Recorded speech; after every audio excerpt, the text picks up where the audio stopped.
Hello welcome to ചിത്ത വീട്ടിൽ ആയിരത്തി നമുക്കിന്ന് സിമ്പിളായിട്ടൊരു അവക്കാഡോ ജ്യൂസ് എങ്ങനെ ഉണ്ടാക്കാം നോക്കാം.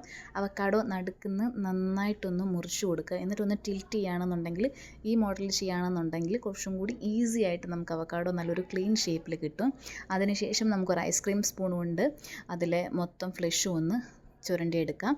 അതിൽ ആ തോലിനോട് ചേർന്നിട്ടുള്ള ഭാഗം ആ ഒരു പച്ച കളറ് കിട്ടണം എന്നുണ്ടെങ്കിൽ നിങ്ങളുടെ ജ്യൂസിന് ആ ഒരു ഗ്രീനിഷ് ഷെയ്ഡ് തരുന്നത് ഈ ഒരു തോലിലുള്ള ആ ഒരു അവക്കാഡോ ആണ്. അതായത് നന്നായിട്ട് അതൊന്നും ചിരണ്ടി എടുക്കാൻ വേണ്ടി ശ്രദ്ധിക്കുക. എന്നിട്ട് അതൊരു മിക്സിയുടെ ജാറിലേക്ക് മാറ്റി അതിനുശേഷം കുറച്ച് പാലൊഴിച്ച്, വളരെ കുറച്ച് പാലൊഴിച്ച് ആവശ്യത്തിന് പഞ്ചസാര കൂടിയിട്ട് നന്നായിട്ടൊന്ന് മിക്സ് ചെയ്തെടുക്കാം.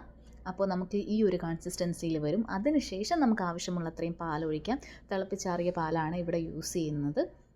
അത് നന്നായിട്ടൊന്ന് ബ്ലെൻഡ് ചെയ്യുമ്പോഴത്തേക്ക് നമുക്ക് ഭയങ്കര ഒരു ക്രീമി കൺസിസ്റ്റൻസിയിൽ അടിപൊളിയൊരു ജ്യൂസ് കിട്ടും. വളരെ സിമ്പിളായിട്ട് വളരെ ഹെൽത്തി ആയിട്ട് ഭയങ്കര രുചിയായിട്ടുള്ള ഒരു അവക്കാഡോ ജ്യൂസാണ്. ഒരു അവക്കാഡോ കൊണ്ട് നമുക്ക് 4 പേർക്ക് നമ്മൾ ജ്യൂസ് അടിച്ചിട്ടുണ്ട്. അടിപൊളിയായിട്ടുണ്ട്. Thank you.